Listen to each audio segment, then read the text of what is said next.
Yo, yo, yo, you know what it is. It's your boy Snow, man. 3 points, baby. You know what it is. Conversion. Let's get it.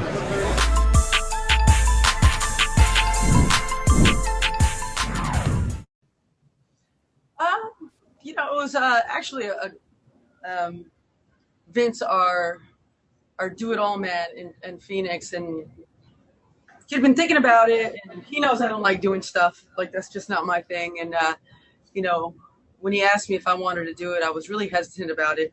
Um, you know, when you do something like that, you can't come out here and not give that Kobe effort.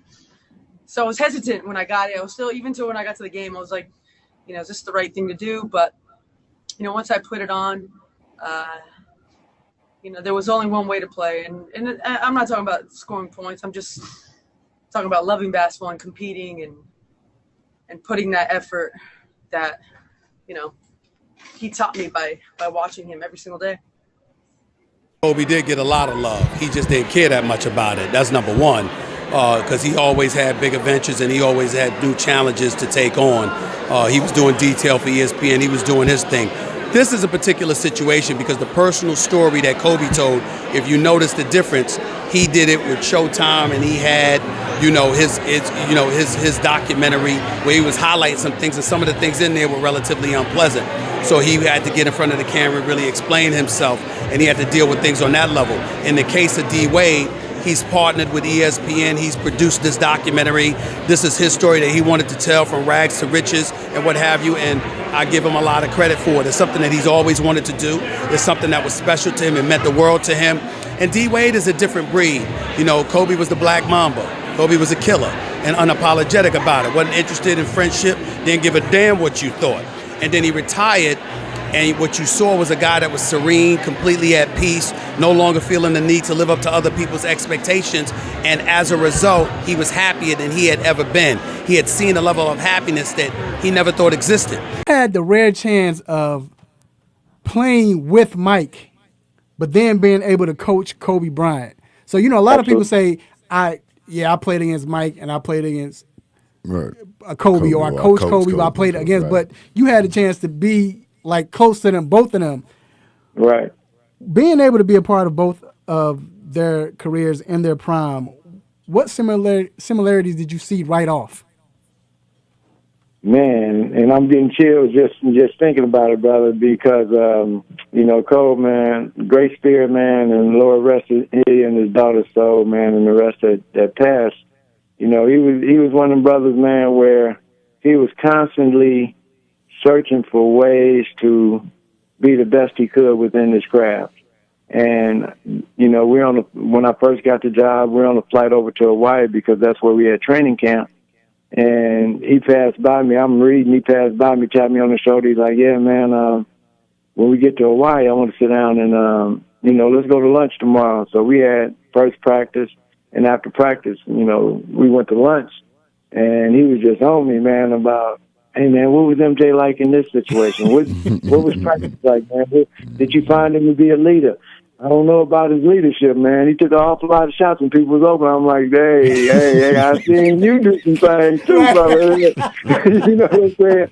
But it was great to be around him, man. And you never know the lifespan of people and the impact that he had in my life. And as far as me being able to, him telling me that his most favorite picture is the one of me and him, like 6:30 in the morning, not knowing that the cameraman was up in the office and taking a picture of me and him between the championship trophies.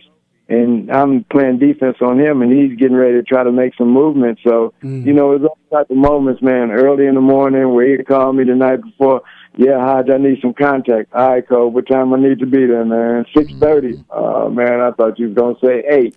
And, so it was one of the things where, we'd come in there, and he loved the fact that when he would ask me to give him contact, I would never show him the same defensive position. And like I told him, I had to guard Michael every day, man. And my biggest thing was I was never going to let you kick my ass the same way, the same time. You know what I'm saying? So you might have got me on a spin move that time, but next time I'm going to front you and make it hard for you to get the ball or, do something different and just make you have to work, man. And in that work is, the progress for both. And it was a progress for both me and MJ as players.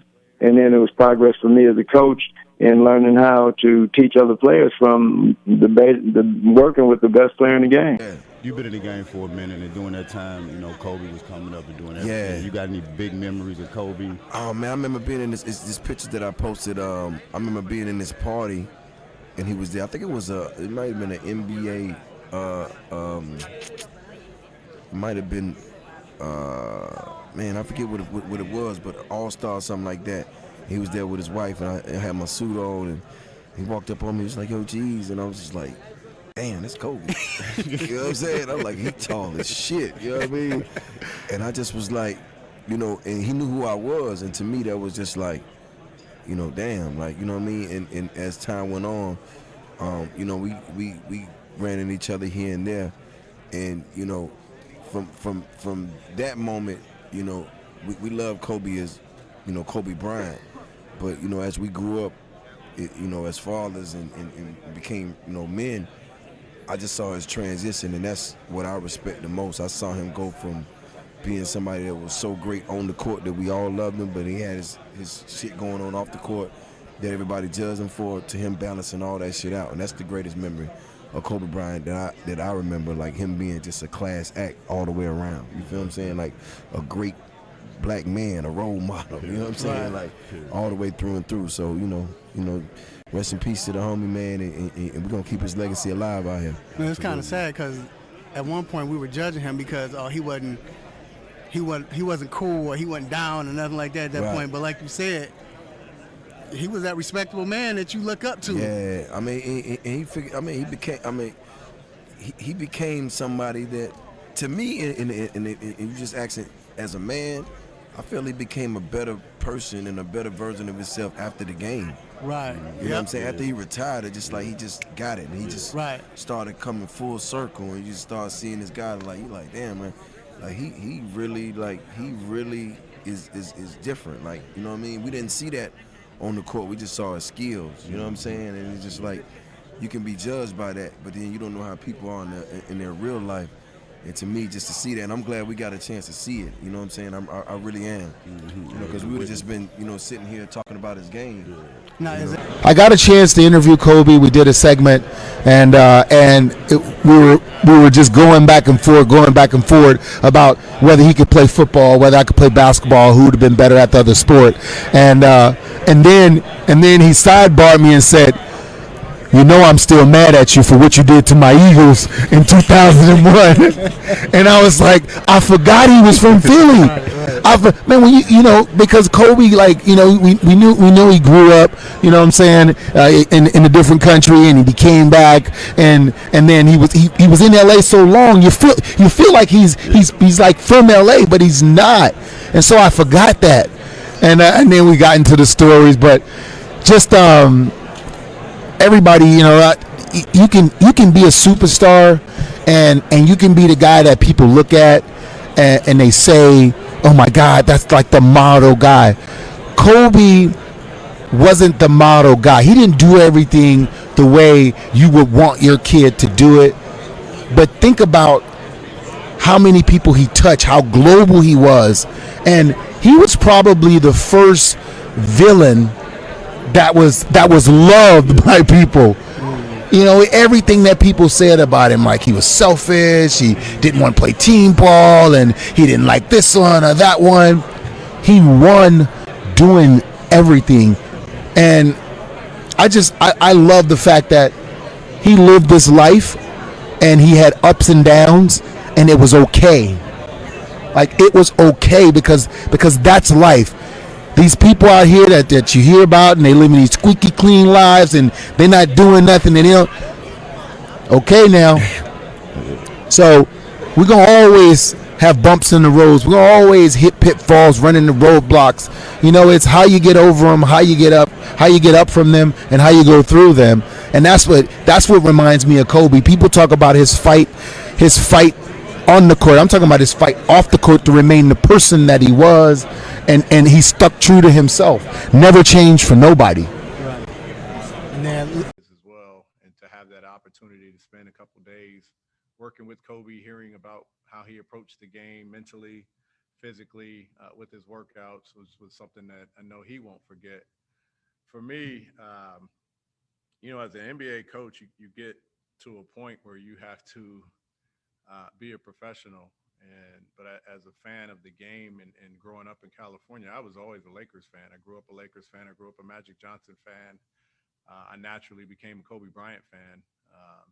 That was my team. I feel like I'm releasing information I probably shouldn't be releasing, but the people that know me and know me well know that I've always been a Lakers fan.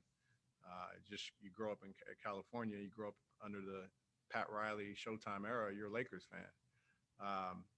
And so I purposely never really spent time trying to get to know Kobe because I was a professional by the time I got to the league, and I wanted to be professional, and I didn't want to be a fan going to meet someone that I looked up to. But I think the biggest thing I'd say for me, what I miss is what I think he was becoming, which is a tremendous role model, a leader, specifically for women's sports, for his daughters, the father figure that he was and is. I think what you miss now is the example of, I guess you can say of greatness that he was going to become as a father.